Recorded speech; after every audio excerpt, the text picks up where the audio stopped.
इसके अंदर जब हम आगे बढ़ते हैं तो अब इसकी सेक्शन सब क्लॉज 2 से यानी 403 सब क्लॉज 2 से आगे इसकी एक्सेप्शन आना शुरू हो जाती है। तो जो इसकी पहली एक्सेप्शन है वो सेक्शन उसी तरह ज्वाइंडर ऑफ चार्जेस का कॉन्सेप्ट है सेक्शन 235, उसको अटैच किया गया है। अब 235 भी सेम बात करता है, यानी उसके 3 अलग अलग अपनी क्लॉज हैं 235 की, लेकिन उसकी जो तीसरी वाली क्लॉज है उसको बेसिकली यहां पे अट्रैक्ट करके कहा गया कि भाई एक बंदे ने एक जुर्म किया जिसके लिए उसके खिलाफ एक चार्ज लग गया, ठीक है, लेकिन वो जो जुर्म था जिसका चार्ज उसके ऊपर लगा वो साबित नहीं हुआ और वो एक्विट हो गया, उसे बरी हो गया। लेकिन उसी कॉन्सिक्वेंस के अंदर उसके ऊपर कोई और चार्ज भी लगना चाहिए था, यानी कोई डिफरेंट फेस उसी ट्रांजैक्शन के अंदर वो कर रहा था, लेकिन वो चार्ज मिस हो गया, वो चार्ज नहीं उसके ऊपर लग सका।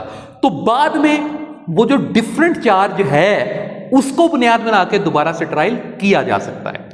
यानी जो बात 236 और 237 में जनरल रूल के तौर पे आई थी वो 235 में एक्सेप्शन के तौर पे आ गई कि जहां पर एक बंदे को दोबारा से ट्रायल किया जा सकता है अगर वो फैक्ट्स जो है वो बेशक सेम रहें, लेकिन उन फैक्ट्स के अंदर कोई नया जो चार्ज था वो बनता था या कोर्ट से सरफे नजर हो गया, कोर्ट की नजर से गुजर गया, या चार्ज लगाते हुए उस वक्त वो बात ओवरलुक हो गई, ठीक है। तो वो 235 सेक्शन ये कहता है कि ये एक एक्सेप्शन है और वहां पे उस बंदे के खिलाफ दोबारा से ट्रायल किया जा सकता है। इसकी एग्जांपल ऐसे है कि एक बंदे के ऊपर चार्ज लगा मर्डर का, लेकिन मर्डर जो है उसके ऊपर साबित नहीं हुआ, एक्विट हो गया। लेकिन मर्डर के साथ साथ मर्डर का सिर्फ एक चार्ज था, लेकिन बाद में जब बात खुली तो वहां पे वो रॉबरी भी कर रहा था, ठीक है। मर्डर उसने नहीं किया था लेकिन रॉबरी उसने की थी। तो मर्डर चूंकि एक बड़ा ऑफेंस था तो वो बात जो रॉबरी वाली थी वो जरा ओवरलुक हो गई और मर्डर वाली बात का ट्रायल चला।